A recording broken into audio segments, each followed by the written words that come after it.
Klasifikasi makhluk hidup. Coba perhatikan ketiga anjing ini. Apakah yang berbeda dari ketiga anjing ini? Ternyata walaupun satu jenis, yaitu anjing, namun terdapat berbagai macam perbedaan yang bisa kita amati, seperti warna bulu, bentuk telinga, tinggi badan, jenis bulu, dan sebagainya. Jika kamu ke pasar, kamu akan menemukan berbagai macam sayuran, buah, daging, ikan, dan sebagainya. Bila di pasar saja berbagai macam, bagaimana dengan makhluk hidup yang ada di bumi ini ya? Makhluk hidup di bumi ini sangat banyak jumlahnya dan memiliki ciri-ciri yang membedakannya dengan makhluk hidup satu dengan yang lain. Makhluk hidup juga memiliki persamaan ciri. Misalnya burung selalu memiliki bulu dan memiliki 2 kaki, sedangkan kambing memiliki 4 kaki. Contoh lain, kakek, nenek, orang tua, anak, dan cucu, keponakan, paman, dan bibi memiliki persamaan dan perbedaan ciri. Ciri tersebut misalnya pada jenis rambut, bentuk tubuh, dan warna kulit.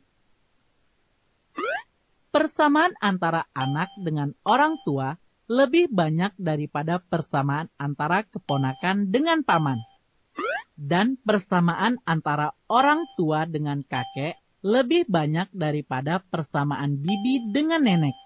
Ini menunjukkan bahwa semakin dekat kekerabatannya, semakin banyak persamaan ciri-cirinya. Begitu pula dengan makhluk hidup lainnya. Makhluk hidup yang memiliki banyak kesamaan ciri merupakan makhluk hidup yang memiliki kekerabatan yang dekat. Nah, perbedaan dan persamaan ciri ini dapat digunakan untuk melakukan pengelompokan atau klasifikasi makhluk hidup sehingga lebih mudah dalam mencari dan mempelajarinya. Seperti dalam suatu perpustakaan, jika buku-buku tidak disusun atau dikelompokkan sesuai bidang studinya, maka kamu akan sulit mencari buku yang kamu inginkan. Klasifikasi makhluk hidup adalah mengelompokkan makhluk hidup menjadi golongan-golongan atau unit-unit tertentu berdasarkan persamaan atau perbedaan ciri.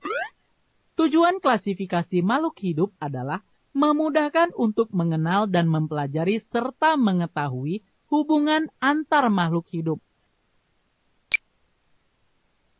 Makhluk hidup yang memiliki persamaan ciri dikelompokkan ke dalam suatu unit yang disebut takson. Takson disusun dari tingkat yang tertinggi hingga tingkat terendah. Makhluk hidup yang memiliki sedikit persamaan ciri dikelompokkan ke dalam tingkatan takson yang tinggi.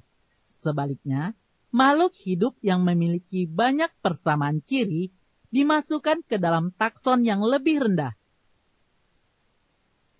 Ilmu yang mempelajari tentang klasifikasi makhluk hidup disebut taksonomi. Contoh klasifikasi seperti berikut. Berdasarkan manfaatnya, tumbuhan dapat dibagi menjadi tumbuhan pangan, sandang, obat-obatan, atau tumbuhan hias. Tumbuhan pangan adalah tumbuhan yang dapat digunakan sebagai bahan makanan, misalnya gandum, padi, jagung, dan singkong. Tumbuhan sandang adalah tumbuhan yang dapat digunakan sebagai bahan tekstil, misalnya kapas. Tumbuhan obat-obatan yaitu tumbuhan yang dapat dimanfaatkan sebagai obat, misalnya jahe, temulawak, cengkeh, dan ginseng.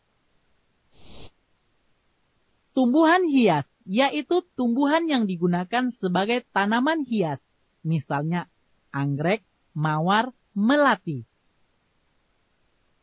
Berdasarkan manfaatnya, hewan diklasifikasikan menjadi hewan peliharaan dan hewan liar.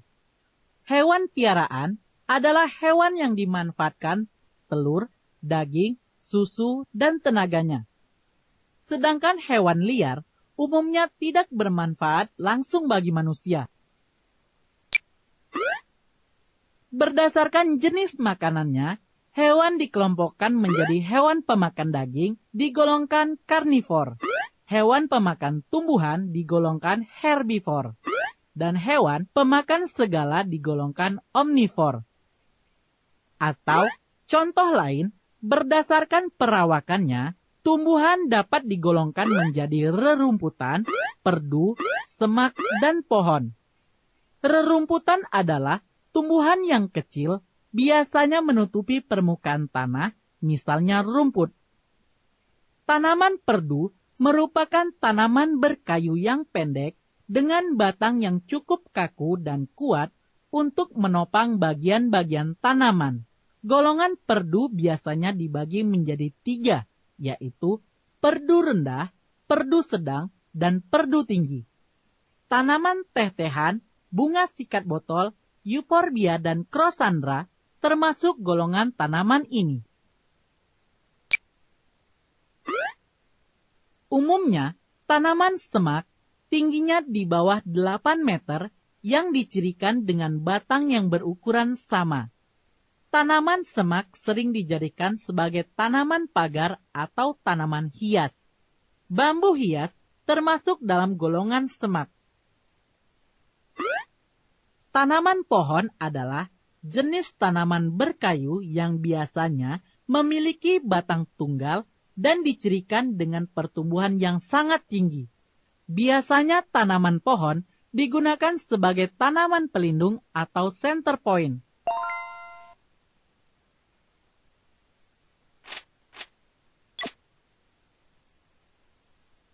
Sistem klasifikasi.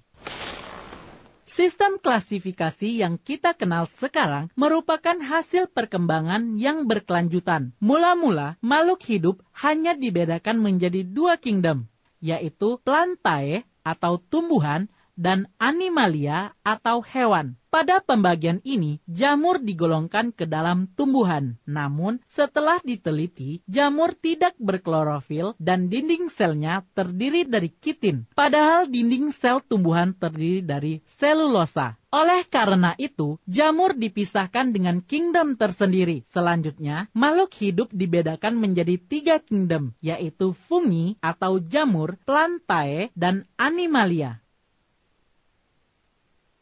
Sistem klasifikasi ini berkembang setelah ditemukan inti sel atau nukleus. Makhluk hidup bersel satu yang tidak memiliki membran inti digolongkan sebagai sel prokariot, yaitu bakteri dan ganggang atau alga hijau biru. Keduanya digolongkan menjadi kingdom tersendiri, yaitu kingdom Monera. Maka muncullah sistem klasifikasi 4 kingdom yang beranggotakan Monera, fungi, plantae, dan animalia. Dengan kemajuan ilmu pengetahuan dan teknologi, ada makhluk hidup bersel satu yang dapat dibedakan dari yang lainnya, yaitu protozoa dan alga atau ganggang. Protozoa dan alga ini dikeluarkan dari Monera dan dikelompokkan ke dalam kingdom Protista. Maka muncullah sistem klasifikasi 5 kingdom yang beranggotakan Monera, Protista, fungi, plantae, dan animalia. Dalam dunia biologi, sistem klasifikasi dapat berbeda-beda menurut ahli yang mengemukakannya dan dapat mengalami perubahan seiring dengan perubahan waktu. Menurut sistem klasifikasi 5 kingdom yang dikemukakan oleh Robert H. Whittaker, makhluk hidup dibedakan menjadi kingdom Monera, Protista, fungi, plantae, dan animalia. Setiap kingdom dibagi menjadi beberapa filum untuk hewan atau divisi untuk tumbuhan. Setiap filum atau divisi dibagi menjadi beberapa kelas. Setiap kelas dibagi menjadi beberapa ordo. Setiap ordo dibagi menjadi beberapa family. Setiap family dibagi lagi menjadi beberapa genus. Dan setiap genus dibagi lagi menjadi beberapa spesies. Seperti yang sudah dikatakan sebelumnya, bahwa semakin tinggi tingkat takson akan dijumpai banyak anggota organisme yang persamaan cirinya sedikit, dan semakin rendah takson akan dijumpai lebih sedikit anggota organisme yang memiliki persamaan ciri yang banyak. Contoh takson tertinggi, misalnya kingdom tumbuhan. Ciri-ciri anggota kingdom tumbuhan adalah berakar, berbatang, berdaun, berklorofil, serta memiliki dinding sel dari selulosa. Contoh takson terendah dari kingdom tumbuhan adalah spesies padi. Semua organisme yang tergolong memiliki berbagai persamaan ciri, baik itu ciri akar, batang, daun, biji, aroma, ketahanan terhadap penyakit, habitat, dan sebagainya. Dengan kata lain, di dalam spesies yang sama, setiap anggotanya memiliki keseragaman ciri. Berikut adalah ciri-ciri umum organisme yang masuk ke dalam klasifikasi 5 kingdom.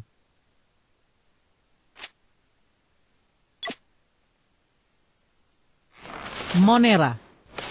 Monera adalah kingdom makhluk hidup bersel satu atau organisme prokariot dan sebahagian besar bersifat heterotrof atau tidak dapat membuat makanannya sendiri. Walaupun tidak memiliki membran inti, organisme ini memiliki bahan inti. Bahan inti tersebut berupa asam inti atau DNA, deoksiribonukleik acid atau asam deoksiribonukleat. Cara perkembangbiakan kingdom ini adalah dengan pembelahan. Namun ada beberapa jenis yang melakukan konjugasi. Konjugasi adalah cara perkembangbiakan generatif untuk makhluk hidup yang belum dapat dibedakan jenis kelaminnya. Organisme yang tergolong dalam kingdom Monera adalah bakteri dan alga biru atau cyanobacteria. Contoh kelompok bakteri adalah Rhizobium, Clostridium, dan Azotobacter. Bakteri dalam lingkungan yang baik dapat berkembang biak dengan sangat cepat dengan membelah dirinya. Di lingkungan yang panas, kering, atau kekurangan makanan, bakteri dapat membentuk dinding yang tebal sebagai pelindung dirinya, disebut kista atau endospora. Setelah lingkungannya baik, maka bakteri tersebut keluar dari dalam kista. Ada bakteri yang menguntungkan, ada pula yang merugikan bagi kehidupan manusia.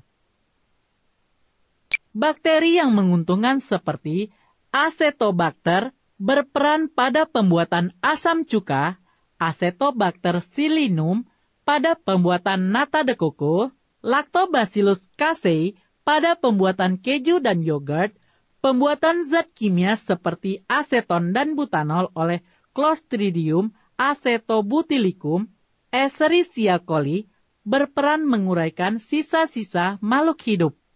Methanobacterium berperan dalam proses pembusukan sampah dan kotoran hewan. Clostridium pasterianum dan Azotobacter crococum. Kedua bakteri ini merupakan bakteri pengikat nitrogen yang hidup bebas dalam tanah sehingga menyuburkan tanah. Ada juga bakteri Rhizobium leguminosarum merupakan bakteri yang hidup bersimbiosis dengan tanaman akar kacang-kacangan atau polong-polongan yang hidup dalam akar membentuk bintil-bintil akar. Tumbuhan yang bersimbiosis dengan Rhizobium banyak digunakan sebagai pupuk hijau.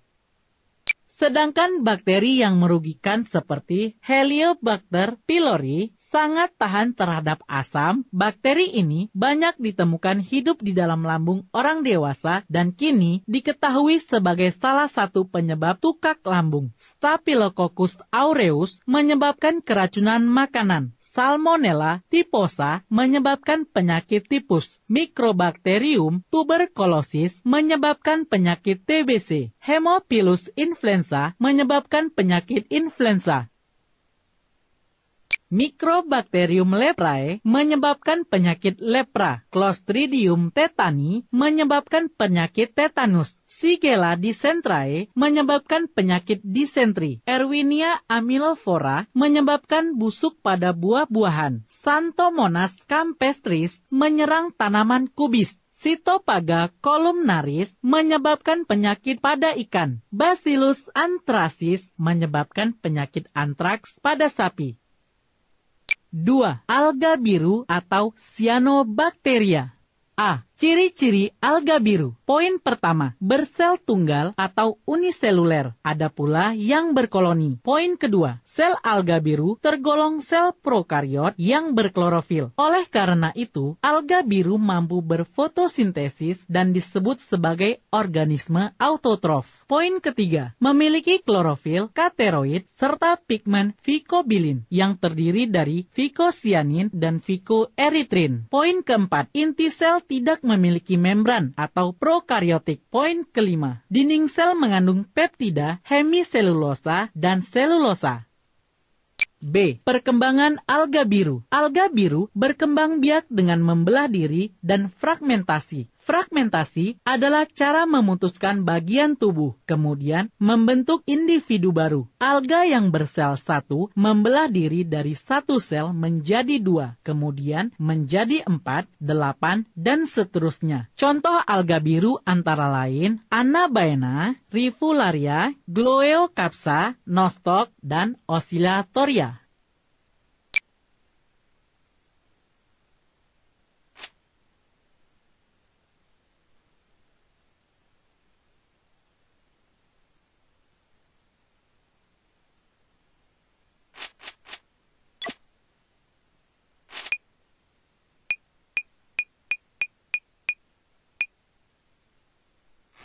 Protista.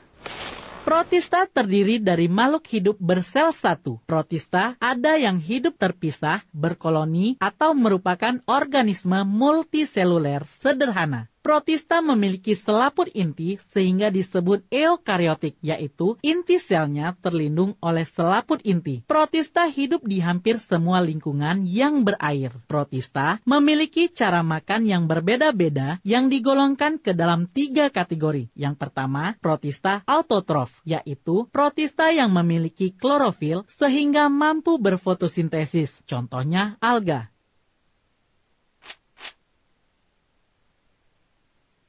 2. Protista menelan makanan dengan cara fagositosis melalui membran sel. Contohnya protozoa. 3.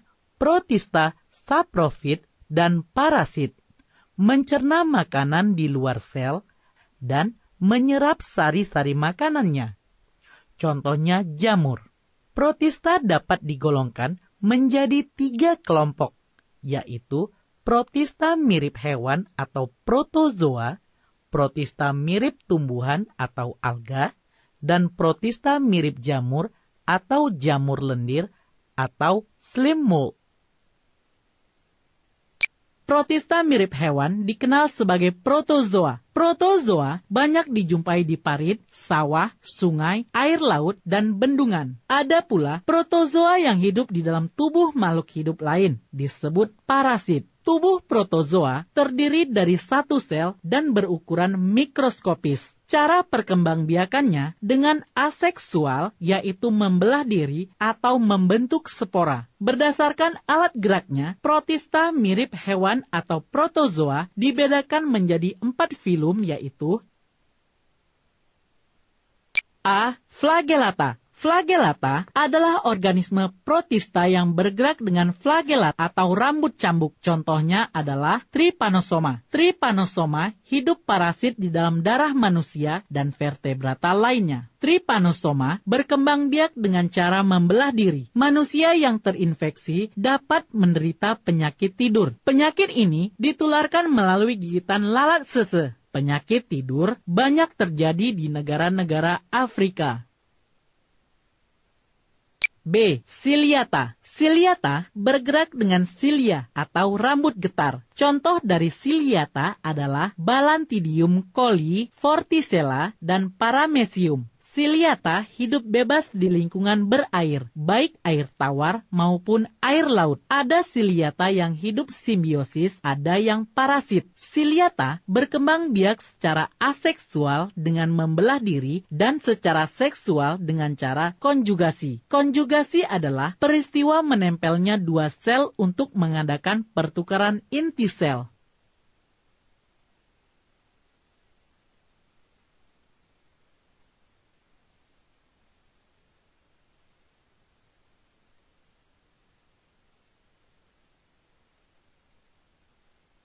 C. Rhizopoda. Rhizopoda merupakan organisme bersel satu. Contoh organisme yang tergolong filum Rhizopoda adalah amuba. Amuba bentuknya berubah-ubah. Rhizopoda ada yang hidup bebas di alam seperti amuba proteus, ada juga yang parasit yang hidup dalam usus manusia yaitu Entamuba histolytica yang dapat menyebabkan penyakit disentri, serta Entamuba gingivalis yang hidup di gusi dan dapat menyebabkan gusi bengkak. Rhizopoda bergerak dan menangkap mangsanya dengan pseudopodia atau kaki semu.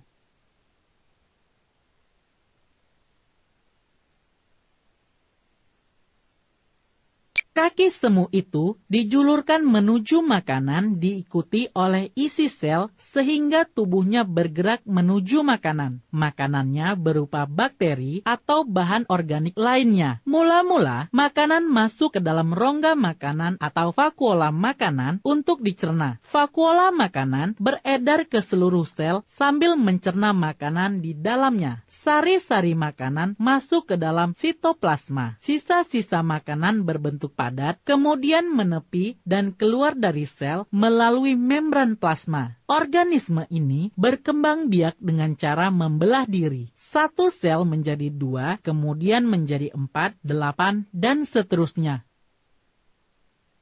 D. Sporozoa. Sporozoa adalah hewan berspora, tidak memiliki alat gerak, bergerak dengan mengubah kedudukan tubuhnya. Hampir semua spesies ini bersifat parasit. Contoh sporozoa adalah Plasmodium. Plasmodium berkembang biak secara vegetatif dengan membentuk spora dan secara generatif dengan membentuk gamet. Sel gamet jantan disebut mikrogametosit dan sel gamet betina disebut makrogametosit. Peleburan gamet jantan dan betina dilakukan dalam tubuh nyamuk Anopheles. Nyamuk ini menggigit tubuh manusia, maka plasmodium yang terbawa dalam air liur nyamuk dapat menginfeksi tubuh manusia.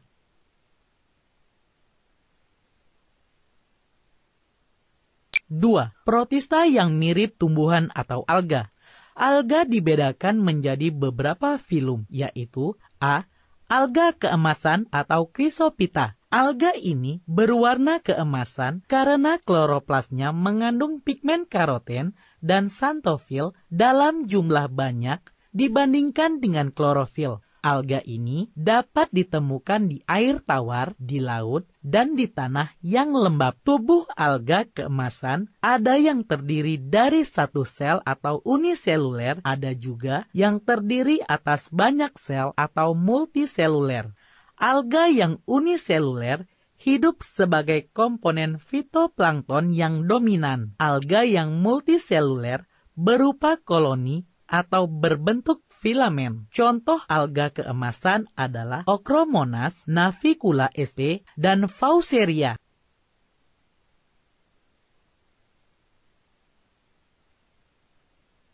B. Alga berflagel atau Euglenophyta. Alga ini merupakan alga bersel satu, misalnya Euglena viridis. Euglena terdapat di air tawar seperti di sawah, kolam, parit. Bentuk tubuh sel opal memanjang, pada mulut sel terdapat cambuk atau flagel dan digunakan untuk bergerak. Dekat mulut terdapat bintik mata atau stigma yang berfungsi membedakan gelap dan terang. Di dalam sitoplasma terdapat butir kloroplas yang berisi klorofil. Oleh karena itu, Euglena berwarna hijau. Euglena dapat membuat makanannya sendiri atau fotoautotrof dan juga dapat memakan zat-zat organik yang tersedia atau heterotrof. Euglena berkembang biak dengan cara membelah diri.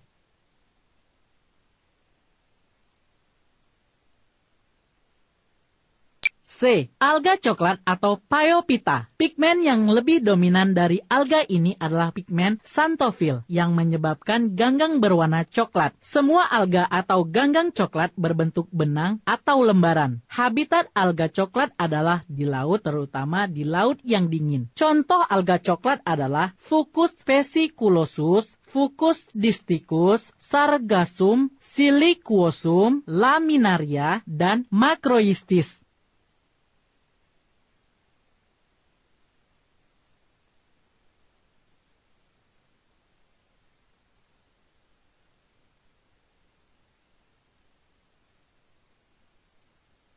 D. Alga merah atau Rhodophyta. Warna merah pada alga ini disebabkan pigmen phycoerythrin dalam jumlah banyak dibandingkan dengan pigmen klorofil, karoten, dan xanthofil. Alga ini merupakan makhluk hidup bersel banyak atau multiseluler dan makroskopis. Panjangnya antara 10 cm sampai 1 meter dan berbentuk berkas atau lembaran. Contoh alga merah adalah Eusema spinosum, bermanfaat untuk membuat agar-agar. Selain itu, alga merah dimanfaatkan untuk industri kosmetik, es krim, dan yogurt.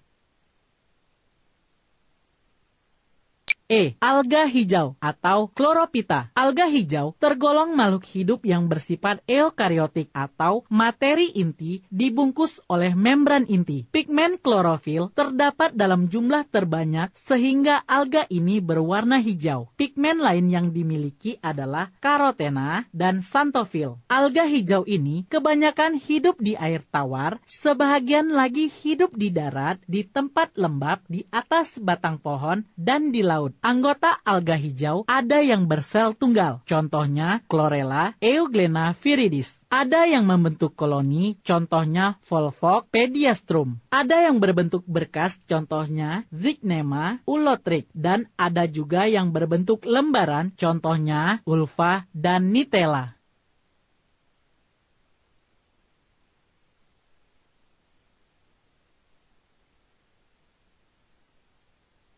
Protista yang mirip jamur misalnya jamur lendir atau Myxomycota dan jamur air atau Oomycota. Dikatakan jamur lendir karena pada satu fase hidupnya bentuknya mempunyai lendir. Jamur lendir terdapat pada sampah kayu lapuk atau serasah daun di hutan. Contoh jamur lendir adalah Dictyostelium. Jamur ini disebut jamur air karena hidupnya di air, misalnya di bangkai serangga yang tergenang air. Untuk mengetahuinya, letakkan seekor serangga mati ke dalam sebuah gelas. Lalu, isi gelas tersebut dengan air dan simpanlah. 3 atau 5 hari kemudian, tampak bentukan seperti serabut kapas dari serangga tersebut. Contoh jamur air adalah Saprolegnia.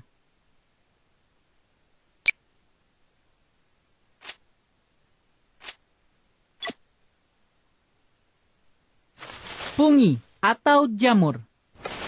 Fungi atau jamur merupakan kingdom makhluk hidup yang tidak memiliki kloroplas. Tubuh jamur ada yang terdiri dari satu sel atau uniseluler atau sebahagian besar tubuh terdiri dari banyak sel atau multiseluler. Sel-sel bersifat eukariotik atau berinti, berbentuk benang atau hifa. Dinding selnya hanya tersusun dari zat kitin. Oleh karena mengandung kitin, jamur tidak dapat dikelompokkan ke dalam kerajaan tumbuhan atau hewan. Reproduksi jamur berlangsung secara seksual dan aseksual. Reproduksi secara aseksual terjadi dengan pembentukan kuncup atau tunas pada jamur uniseluler, serta pemutusan benang hifa dan pembentukan spora aseksual atau spora vegetatif pada fungi multiseluler. Sedangkan reproduksi jamur secara seksual dilakukan oleh spora seksual.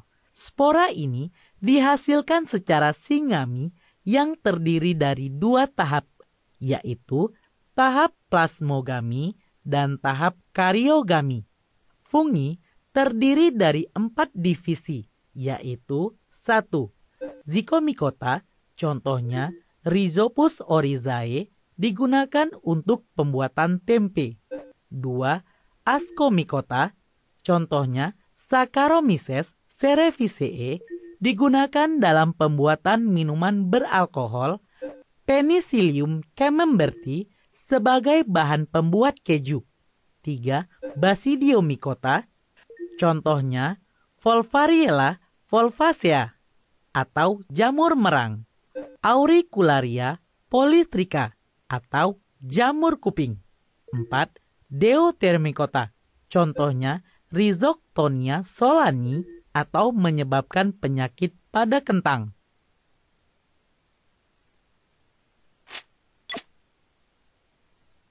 Plantae atau tumbuhan. Kingdom Plantae merupakan organisme multiseluler dan eukariotik. Sel-selnya terlindung oleh dinding yang terbuat dari selulosa dan mempunyai klorofil yang terkumpul dalam plastida. Klorofil adalah pigmen yang mampu melakukan fotosintesis sehingga tumbuhan bersifat autotrof.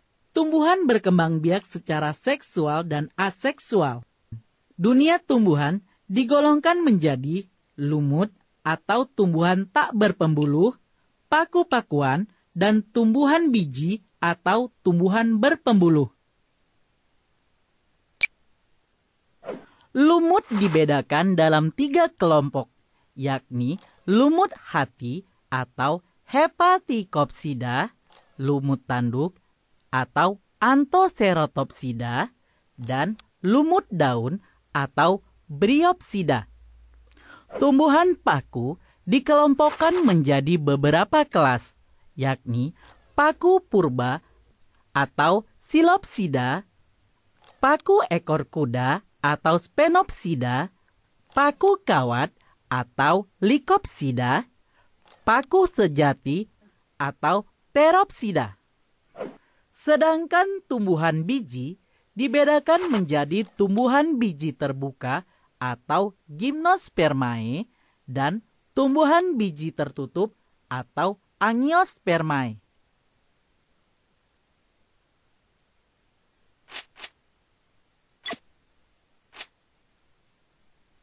Animalia atau hewan. Hewan atau binatang atau marga satwa atau satwa saja adalah kelompok organisme yang diklasifikasikan dalam kerajaan Animalia atau metazoa. Hewan dapat terdiri dari satu sel atau uniseluler ataupun banyak sel atau multiseluler. Berbeda dengan tumbuhan, semua hewan merupakan organisme heterotrof. Perbedaan yang lain, hewan mempunyai daya gerak, cepat tanggap terhadap rangsangan eksternal, tumbuh mencapai besar tertentu, dan memiliki sistem saraf. Sekarang, coba kamu pegang seekor cacing, apakah kamu menemukan tulang di dalam tubuhnya? Tubuh cacing lunak dan tidak terdapat tulang di dalam tubuhnya. Lalu, dengan cara yang sama, lakukan untuk ikan. Ikan memiliki tulang sepanjang tubuh yang merupakan tulang belakang. Maka, berdasarkan ada dan tidaknya tulang belakang, dunia hewan dibedakan menjadi 2 kelompok besar, yaitu golongan vertebrata atau hewan bertulang belakang dan avertebrata atau hewan tak bertulang belakang. Hewan vertebrata dikelompokkan menjadi 1. Ikan atau Pisces, 2. Katak atau amfibi, 3. Hewan melata atau reptil, 4. Burung atau aves, 5. Hewan menyusui atau mamalia.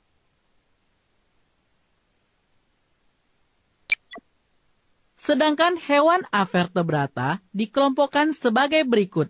1. Protozoa, contohnya amuba, paramecium, plasmodium. 2. Cacing atau vermes, contohnya cacing tanah dan cacing pita. 3. Hewan berongga atau colentrata, contohnya ubur-ubur. 4. Hewan lunak atau moluska, contohnya bekicot dan siput.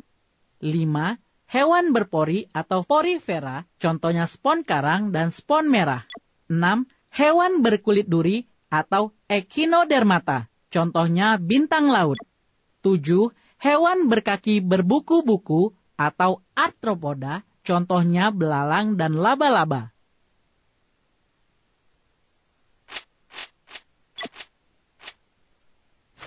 Virus. Virus memiliki ciri khas yang tidak dimiliki oleh organisme lain. Sebenarnya, termasuk benda mati atau hidupkah virus itu? Virus dapat bermetabolisme sendiri, tidak peka terhadap rangsangan dari luar, tidak dapat bergerak, dan tidak dapat tumbuh. Maka, virus tidak dapat dikatakan sebagai benda hidup. Namun kenyataannya, virus dapat bereproduksi menghasilkan virus baru dan dapat beradaptasi seperti virus dapat beradaptasi pada beberapa inang. Oleh karena itu, para ahli membuat batasan baru yang mengklasifikasikan virus sebagai makhluk hidup paling kecil yang masih memperlihatkan tanda kehidupan. Virus adalah salah satu unit elemen yang masih menunjukkan tanda kehidupan, seperti memperbanyak diri dalam sel inang dan berevolusi bersama inang. Dari penjelasan ini, maka definisi makhluk hidup diperluas lagi menjadi hidup adalah suatu unit elemen yang dapat memperbanyak diri, menghasilkan keturunan, serta dapat berevolusi. Namun, virus masih dikelompokkan ke dalam golongan tersendiri di luar kingdom makhluk hidup. Tentu saja dari penjelasan ini, kamu dapat menjawab pertanyaan sebelumnya. Virus tidak dapat diamati dengan menggunakan mikroskop cahaya karena ukurannya sangat kecil, yaitu sekitar 0,2 mikron. Virus hanya dapat diamati dengan menggunakan mikroskop elektron. Virus mengandung sejumlah kecil asam nukleat atau DNA saja atau RNA saja yang diselubungi semacam bahan pelindung yang terdiri dari protein, lipid, glikoprotein, atau kombinasi ketiganya. Bentuk virus beraneka ragam. Ada yang bulat, berbentuk batang, dan ada yang bentuknya seperti huruf T. Virus hanya dapat bereproduksi di dalam material hidup dengan menginvasi dan memanfaatkan sel makhluk hidup atau sel inang. Karena tidak memiliki perlengkapan seluler untuk bereproduksi sendiri, virus tidak dapat hidup bebas di alam. Virus hanya dapat hidup secara parasit di dalam tubuh manusia, tumbuhan, atau hewan. Penyakit manusia akibat virus seperti influenza, cacar, polio, hepatitis atau penyakit hati, demam berdarah, AIDS, atau acquired immunodeficiency syndrome atau sindrom runtuhnya kekebalan tubuh.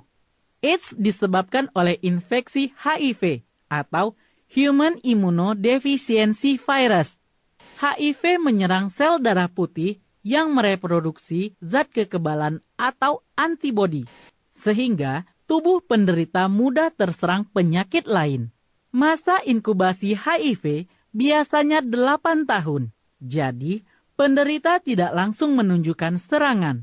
Setelah lebih kurang 8 tahun, penderita akan sering menderita flu, batuk, diare terus-menerus karena menurunnya kekebalan tubuh. Tubuh penderita lama-kelamaan menjadi kurus kering dan akhirnya meninggal. Penyakit tumbuhan akibat virus seperti penyakit mosaik, yakni jenis penyakit yang menyerang tanaman tembakau. Penyakit ini disebabkan oleh tobacco mosaic virus atau TMV. Penyakit tungro yakni jenis penyakit yang menyerang tanaman padi. Penyebabnya adalah virus tungro. Dan penyakit degenerasi pembuluh tapis pada jeruk. Penyebabnya adalah virus citrus pine plume degeneration atau CVPD. Penyakit banci top yaitu jenis penyakit yang menyerang tanaman pisang. Penyebabnya adalah banci top banana virus. Penyakit hewan akibat virus seperti penyakit tetelo, yakni jenis penyakit yang menyerang bangsa unggas, terutama ayam. Penyakit ini disebabkan oleh Newcastle Disease Virus atau NCDV. Penyakit rabies, yakni jenis penyakit yang menyerang anjing, kucing, dan monyet. Penyakit ini disebabkan oleh virus rabies. Penyakit kuku dan mulut, yakni jenis penyakit yang menyerang ternak besar, seperti sapi dan kerbau. Penyakit ini disebabkan oleh virus dari familia Picornaviridae. Flu burung, yakni penyakit pada unggas, yang disebabkan oleh virus avian. Virus ini juga dapat menyerang manusia dan menyebabkan kematiannya. Semua penyakit yang disebabkan oleh virus berbahaya seperti hepatitis, AIDS, flu burung, belum ditemukan obat untuk menyembuhkannya. Tujuan dari obat-obat yang sudah ada atau vaksinasi adalah untuk mengurangi kesempatan terjadinya infeksi.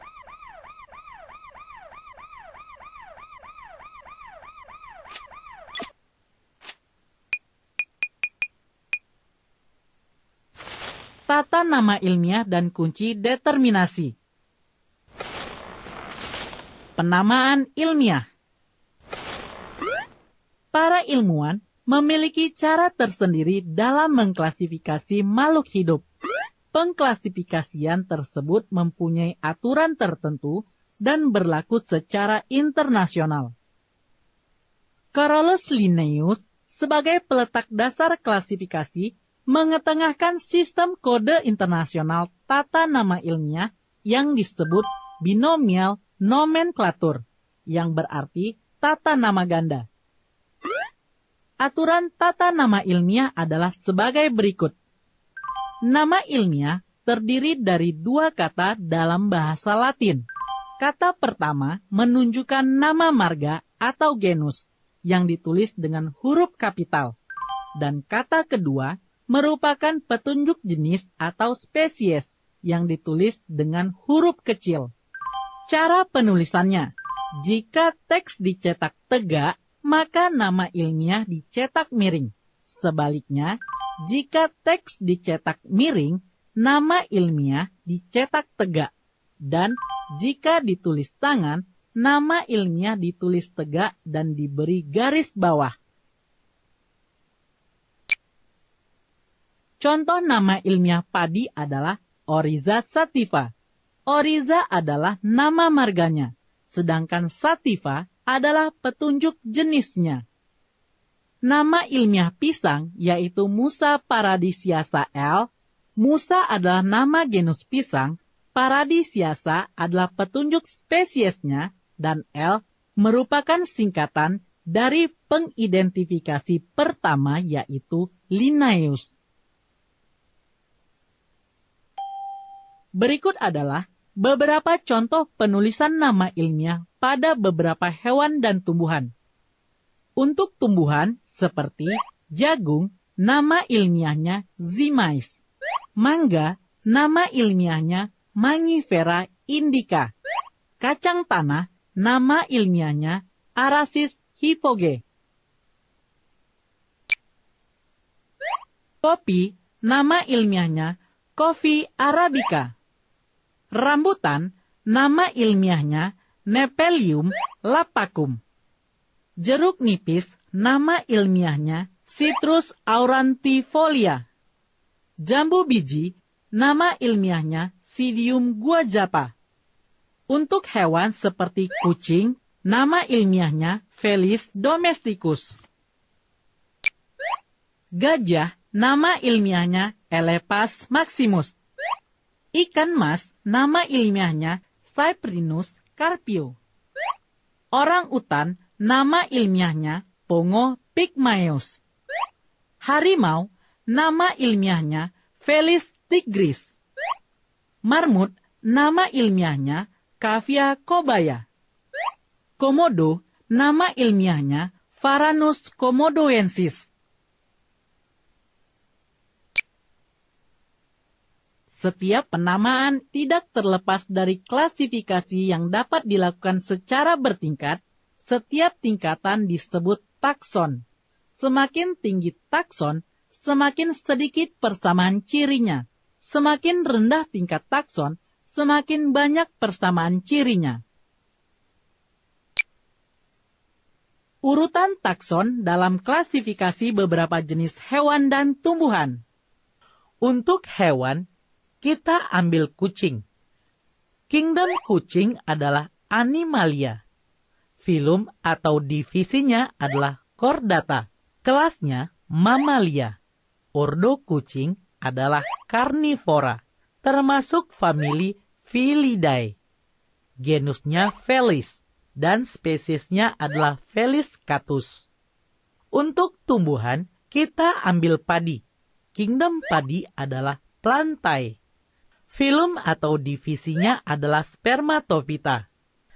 Kelas padi adalah Liliopsida, ordonya Poales, termasuk famili Poaceae, genus Oryza, dan spesiesnya Oryza sativa.